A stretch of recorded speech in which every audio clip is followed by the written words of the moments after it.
Perkenalkan, nama saya Atrina Fania. Saya Kania Adila Sakina. Saya Raisa Apriliani. Baik, di sini kami akan mempresentasikan hasil diskusi kami tentang laundry globe.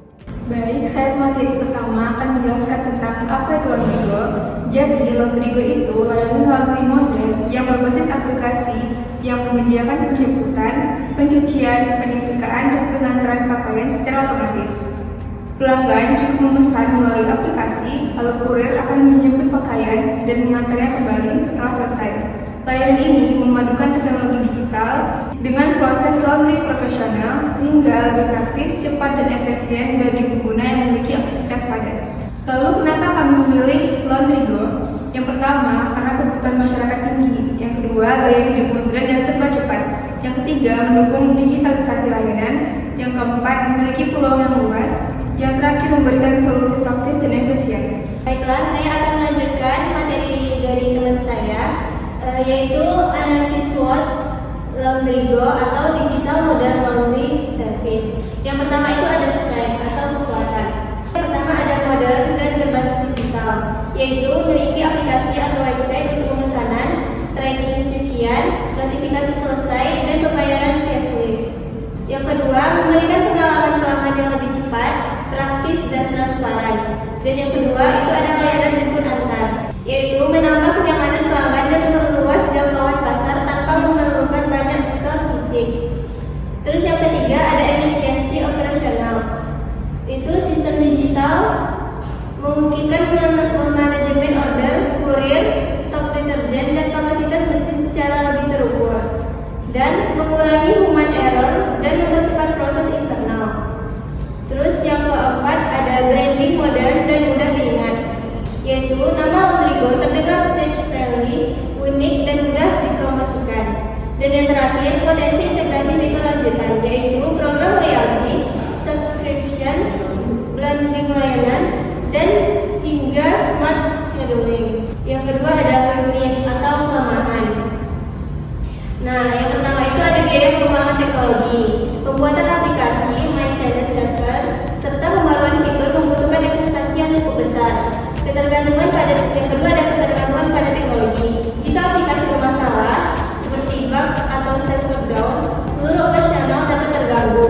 Dan yang ketiga, edukasi pengguna. Sebagian pelanggan masih belum terbiasa memakai aplikasi untuk laundry, terutama di area suburban. Dan yang terakhir, kualitas layanan tergantung pada eksekusi lapangan.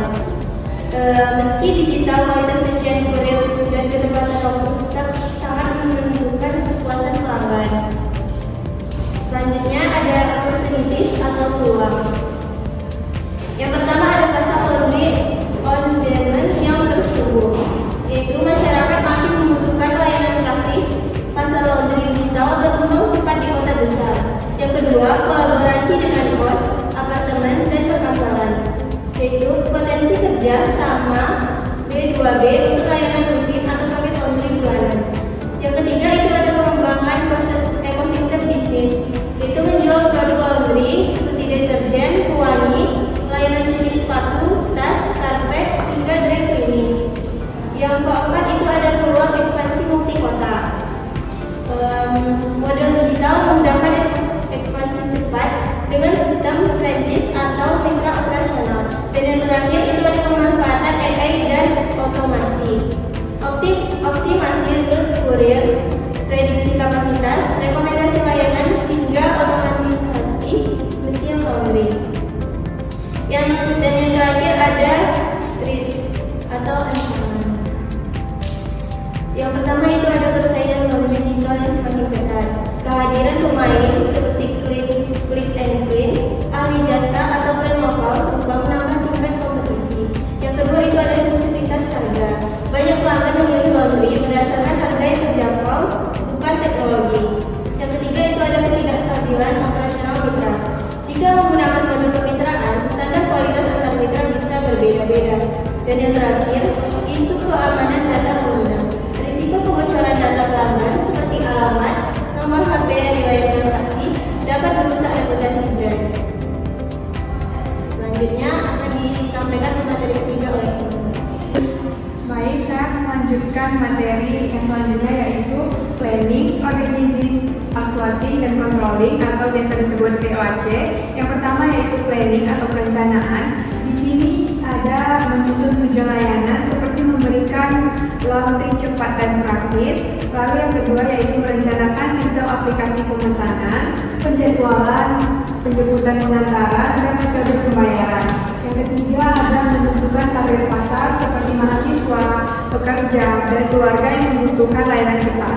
Yang terakhir yaitu menyusun standar operasional atau SOP, mulai dari penjemputan, pencucian, pengeringan, penyetrikaan, dan pengantaran. Yang kedua yaitu organizing atau pengorganisasian. Yang pertama yaitu membentuk tim. Kurir penjemputan atau pengantaran, tim laundry, customer service, tim IT, dan bagian manajemennya. Yang kedua yaitu mengatur pembagian tugas. Kurir menangani logistik, tim laundry fokus pada proses pencucian, CS menangani keluhan dan pesan pada pelanggan. Itu kita harus fokus pada tugas masing-masing. Yang ketiga yaitu menyediakan sarana dan prasarana. Aplikasi mobile, kendaraan operasional, mesin cuci profesional, dan fasilitas laundry. Yang ketiga yaitu uploading atau pelaksanaan. Yang pertama yaitu kurir menyebut pakaian sesuai pesanan yang di aplikasi. Yang kedua, tim laundry mencuci sesuai standar kebersihan dan jenis pakaian. Yang ketiga yaitu pakaian disetrika, dilipat, lalu dikemas dengan rapi. Yang keempat yaitu kurir mengantarkan pakaian kembali ke pelanggan tepat waktu. Selanjutnya customer service memastikan komunikasi dan respon cepat terhadap pelanggan. Yang keempat yaitu ada controlling atau pengawasan. Yang pertama di situ yaitu memantau kualitas layanan melalui rating atau feedback di aplikasi. Yang kedua yaitu mengecek kecepatan dan ketepatan waktu penjemputan dan pengantaran. Yang ketiga yaitu memeriksa kebersihan, kualitas, lalu pencucian dan prosedur kerja karyawan. Yang keempat yaitu melakukan evaluasi rutin untuk meningkatkan layanan dan perbaiki kendala operasional. Baik, di sini saya akan melanjutkan materi yaitu tentang bahan jadwal proyek penjualan dari Laundrygo. Yang pertama yaitu kita ini jadwal proyek Laundrygo. Grafik ini menunjukkan seluruh jadwal pekerjaan proyek mulai dari tahap awal hingga peluncuran. Nah, pada bagian awal, pada minggu pertama sampai minggu ketiga, kita mulai dengan menentukan tujuan, ruang lingkup, dan menentukan riset pasar untuk memahami kebutuhan pengguna. Memasuki minggu kedua sampai minggu kelima, kita fokus pada proses desain, yaitu pembuatan UI atau UX, pembuatan prototype atau wireframe, serta penyusunan rencana pemasaran. Lanjut, pada minggu keempat sampai minggu ke-9, tim mulai masuk ke tahap pengembangan. Bagian back-end dan front-end dikerjakan secara paralel, lalu dilanjutkan dengan pembuatan versi awal atau MVP. Mulai dari minggu ke-7 hingga minggu ke-10, aplikasi melalui tahap evaluasi dan perbaikan.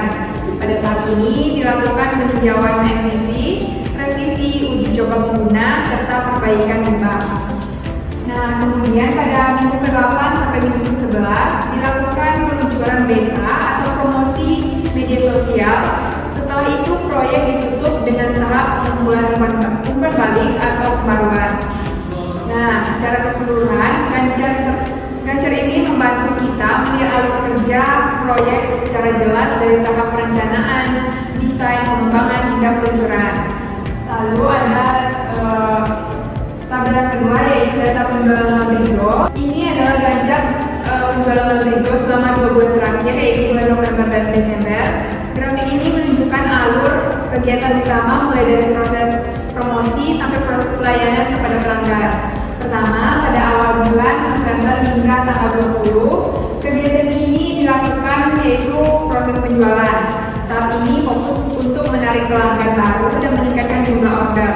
Selanjutnya, mulai tanggal 5 November hingga 25 Desember dilakukan pengambilan laundry. Pada fase ini, kurir mengambil pakaian pelanggan sesuai jadwal yang telah ditentukan. Kemudian, proses cuci dan setrika berlangsung dari tanggal 7 November sampai 28 Desember. Ini merupakan aktivitas operasional utama yang berjalan terus-menerus setiap hari untuk memenuhi permintaan pelanggan. Setelah proses